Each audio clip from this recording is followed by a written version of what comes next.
Nós estamos iniciando uma nova série. Durante o ano, nós temos refletido nas mensagens sobre o reino de Deus. E hoje nós estamos iniciando a série de outubro, que fala sobre a plenitude do reino de Deus. A nossa mensagem desta manhã tem como tema: quem é você diante do conflito cristão do já e ainda não. Nós estamos falando da plenitude do reino de Deus e nós vamos ver que algumas coisas ainda neste tempo presente não são plenas.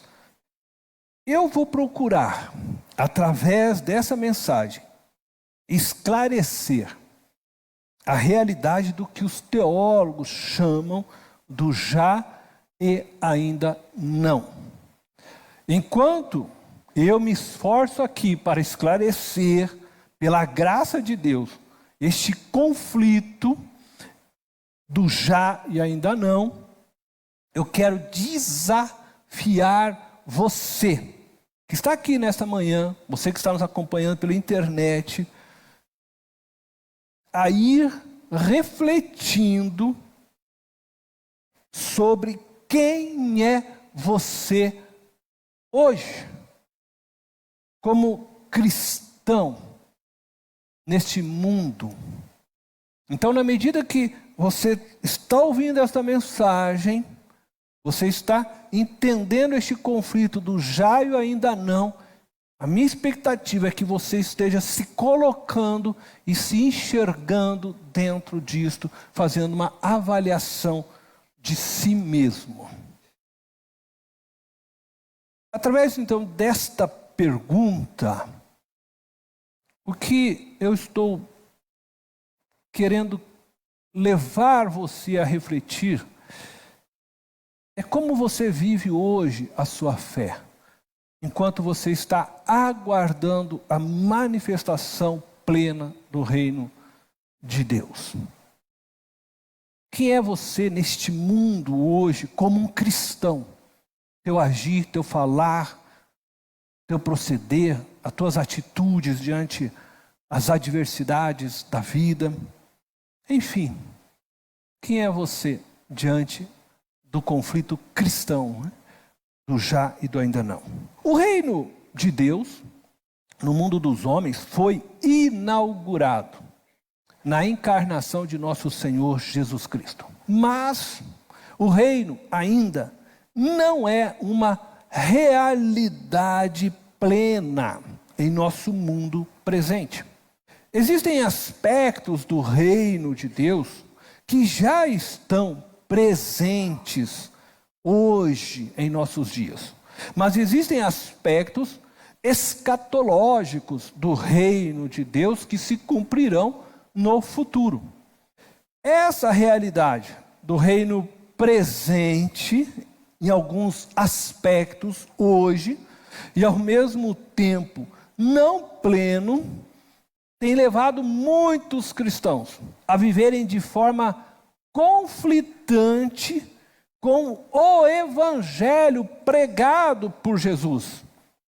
Esse é o conflito entre o já manifesto e o ainda não manifesto. A Bíblia, ela afirma veementemente que somos mais que vencedores em Cristo Jesus. E eu creio que ninguém tem dúvida alguma a respeito disso. E ela nos apresenta alguns aspectos de nossa vitória. Então, em Cristo vencemos. Primeiramente, vencemos sobre a carne. Eu quero ler com vocês Gálatas, capítulo 5, verso 24. Diz assim: os que pertencem a Cristo Jesus crucificaram a carne com as suas paixões e os seus desejos. O texto está dizendo que aqueles que estão em Cristo, que pertencem a Cristo, foram com Cristo pregados na cruz, num ato de fé. Se veem com Cristo na cruz. E dessa forma, então, venceram a carne, crucificaram a carne com suas paixões e os seus desejos. A Bíblia também diz que vencemos sobre o mundo, sobre esta ordem que governa este tempo presente. 1 João, capítulo 5, versículo 4, diz assim: o que é nascido de Deus vence o mundo. E esta é a vitória que vence o mundo, a nossa fé. Isto é, aquele que nasceu de Deus, aquele que recebeu o Espírito de Deus, tem por meio do Espírito condições para dizer não a tudo aquilo que esta ordem presente, o mundo, quer impor sobre nós, homens e mulheres, seres humanos. Então, o que é nascido de Deus, ele vence o mundo, ele tem no Espírito Santo de Deus o poder para dizer não àquilo que o mundo quer tentar impor. Isto é, você tem condições de avaliar o que a cultura deste mundo presente tenta impor sobre a sua vida, os seus ensinos, e você então dizer não. Eu não vou educar o meu filho no padrão que o mundo está me dizendo, mas eu vou educar o meu filho conforme a palavra de Deus está me dizendo. Eu não vou tratar aqueles que possuem autoridade conforme o mundo está me dizendo. Eu vou tratar aqueles que estão revestidos de autoridade conforme a palavra de Deus está me dizendo. Isto é, você vence o mundo desta forma, através da sua fé, trazendo então aquilo que você aprende da palavra e aplicando no seu dia a dia. Mas ele também diz que nós somos vitoriosos sobre o diabo. Veja o que o apóstolo Pedro escreve, em sua epístola, 1 Pedro, capítulo 5, versículo 9. Diz assim: estejam alertas e vigiem. O diabo, o inimigo de vocês, anda ao redor como leão, rugindo e procurando a quem possa devorar. Resistam-lhe, permanecendo firmes na fé, sabendo que os irmãos que vocês têm em todo o mundo estão passando pelos mesmos sofrimentos. O apóstolo Pedro, escrevendo a todos aqueles que estavam naquele tempo sendo perseguidos, escreve a eles dizendo que eles devem resistir. E ele está dizendo isso referente a toda a força que o Império Romano estava exercendo contra os cristãos. E ele está comparando isso com a ação do inimigo.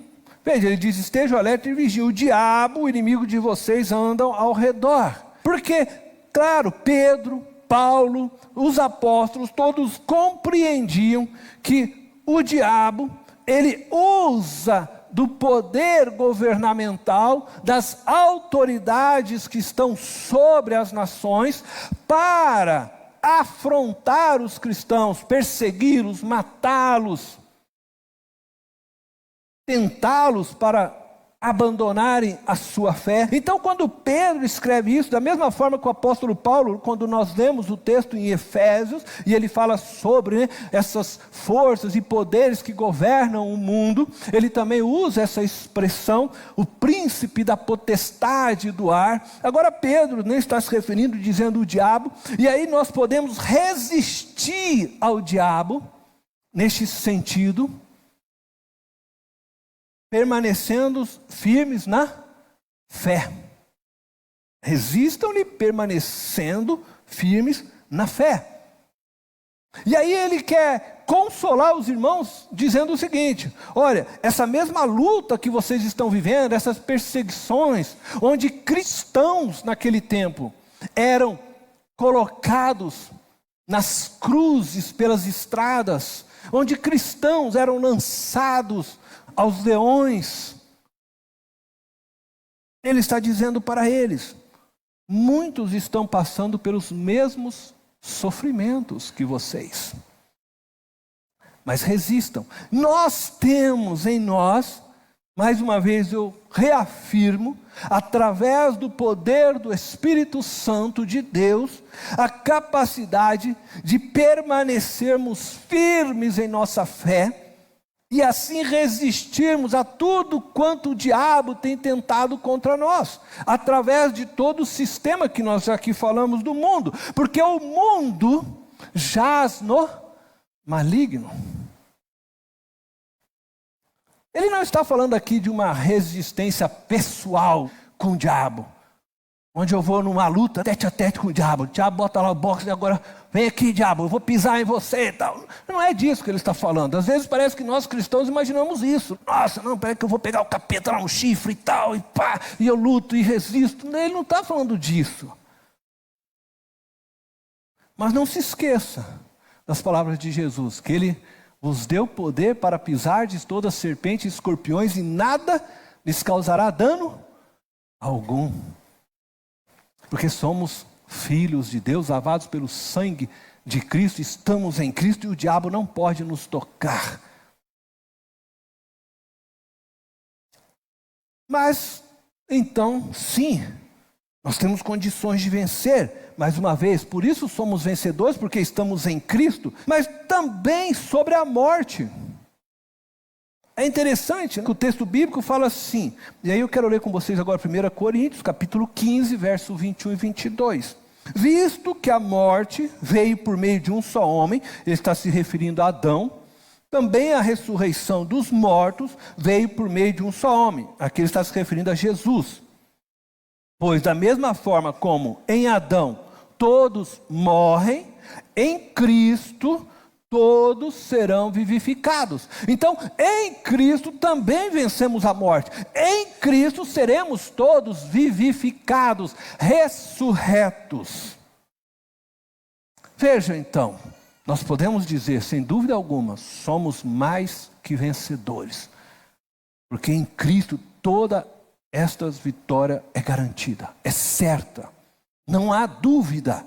Porque Cristo venceu o mundo, porque Cristo venceu o diabo, porque Cristo venceu sobre a carne, sobre o pecado, porque Cristo venceu, nós somos mais que vencedores nele.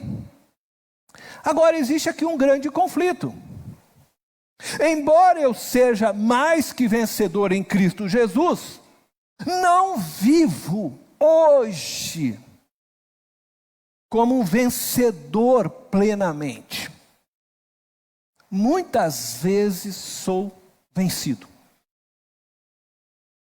Embora a Bíblia declare que eu sou justo, nem sempre eu sou justo.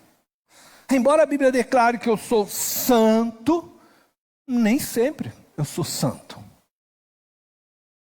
O pecado continua muitas vezes me levando a derrotas avassaladoras. O mundo continua me aprisionando em sua rede. E Satanás ainda me induz com suas mentiras prazerosas, inflando minha carne e me induzindo com as suas mentiras ao pecado. E assim, mesmo eu não querendo, muitas vezes eu erro o alvo de minha existência. Ao invés de glorificar a Deus quem me criou, que me salvou, que me remiu, eu acabo dando glórias àquele a quem eu tenho como inimigo de minha própria alma, fazendo a sua vontade, não a vontade de Deus. E diante disso, então, eu pergunto, afinal, somos ou não somos vencedores? Afinal, somos justos em tudo que fazemos ou não somos justos? Somos santos? Refletimos a glória do nosso Deus em tudo? Ou não somos santos? Somos realmente pecadores? Quem é você, de fato? Que tipo de cristão você é, de fato, um vencedor ou não? E aqui, então, eu quero começar a tentar esclarecer um pouco desse grande conflito que nós vivemos. Peço a você que esteja muito atento. A verdade é que já somos vencedores, por causa da vitória de Cristo na cruz. O sacrifício de Jesus Cristo nos tornou justos e santos. Quando olhamos para a eternidade, quando você tira os seus olhos deste mundo presente, então você se lança e olha a eternidade, você pode sim se ver como um vitorioso. A tua vitória é certa em Cristo Jesus. Entretanto, a nossa vitória, que é certa em Cristo Jesus, ainda não está completa neste tempo presente. Porque continuamos vivendo num corpo corrupto, sujeito ainda aos desejos da carne, do pecado, de nossas paixões. Também continuamos vivendo num mundo corrupto, dominado por Satanás, portanto, sujeito ao pecado, à maledicência, a tudo aquilo que diz respeito ao reino das trevas. Hoje eu trouxe aqui uma pequena moldura, uma moldura comum, nada nem de misteriosa não, tá? Mas nós vamos fingir aqui, tá bom? É só uma brincadeira, vamos dizer assim, que nós vamos aqui fazer, para a gente tentar compreender um pouco melhor essa questão do já e do ainda não. Então vamos fazer de conta que essa moldura aqui ela é mágica. Todo mundo comigo, hein? Então faz de conta, tá, gente? Não vai acreditar depois de achar que a moldura é mágica. Nós vamos fazer de conta que ela é mágica. Então, quando se enxerga por meio dessa moldura, a gente enxerga a eternidade. Não esse tempo mais presente.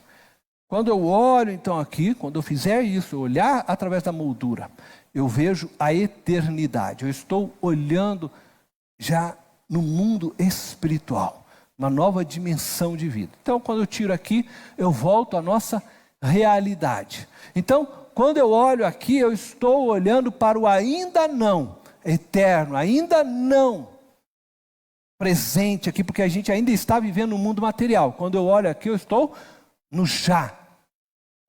Já, ainda não. Já, ainda não. Deu para todo mundo pegar? Então vamos lá, vocês vão ter que estar atentos que eu quero mostrar para vocês. Eu sei que muitos de nós aqui hoje, nesse mundo aqui já, sofremos.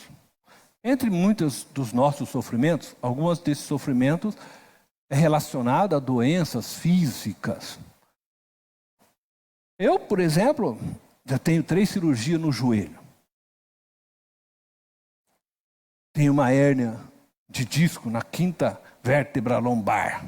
Sei também que alguns entre nós, isso inclui, por exemplo, a minha própria esposa, Silvana, sofre com diabetes, e outros, pressão alta. E quando nós olhamos para esse tempo presente, estamos todos assim. Agora, quando colocamos, aí eu olho agora a nossa moldura mágica, que nos olha a eternidade, então agora eu já não vejo pela eternidade. Aí quando eu olho aqui, quem que eu vejo? Eu vejo o Cornélio, sem problema nenhum no joelho, sem hérnia de disco. Aí eu vejo os irmãos que têm diabetes, não tem diabetes nenhum, estão tomando sorvete, comendo bolo de chocolate, estão se derretendo lá no céu, lá naquela mesa, naquele manjar, né, que Deus preparou para todos aqueles que lá estarão, sem enfermidade alguma, porque certamente o Senhor tomou sobre si todas as nossas enfermidades, diz o profeta Isaías. Então eu olho na eternidade, todas estas vitórias, tudo que Cristo conquistou, é verdade, já está lá. Mas quando eu tiro, aí nós voltamos para o tempo presente, não, elas continuam aqui. Por quê? Porque eu ainda estou vivendo num corpo corruptível. Eu ainda estou no mundo que ainda vale a ordem presente. Ainda não veio a nova terra, ainda não veio o novo céus. Ainda esta ordem presente continua. Virá o dia que tudo se fará novo, receberemos novo corpo, tudo novo se fará.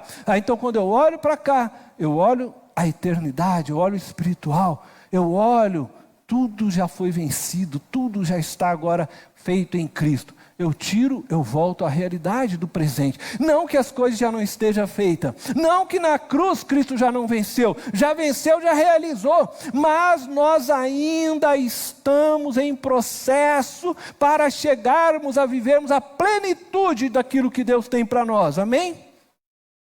Então, o já não diz que o ainda não é uma mentira. Não. Entendeu?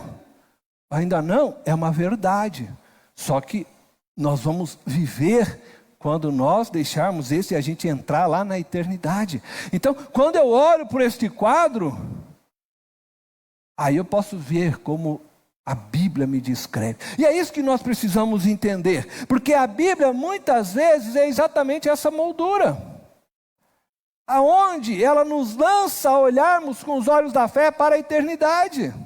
Então quando você lê a Bíblia, você precisa ter essa distinção. E saber que às vezes a Bíblia é a moldura mágica que você está vendo aqui. Você lê lá e você se lê como um santo. Mas espera aí, não significa que você já é plenamente santo. Você foi santificado em Cristo, mas você está no processo também aqui em santificação. E vai chegar o dia sim que você vai viver toda a plenitude disto. Então quando você lê a Bíblia, e a Bíblia diz para você que Cristo tomou suas dores, é verdade.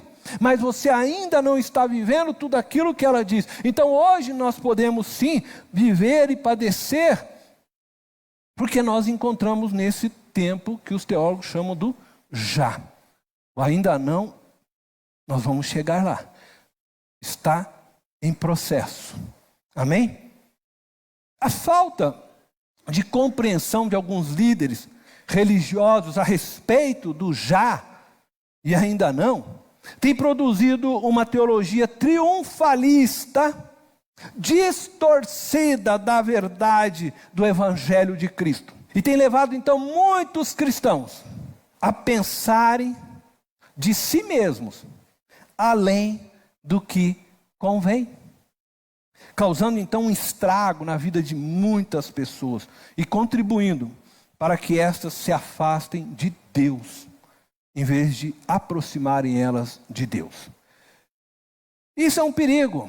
O apóstolo Paulo, escrevendo à igreja de Roma, veja o que ele diz aos irmãos romanos no capítulo 12, versículo 3.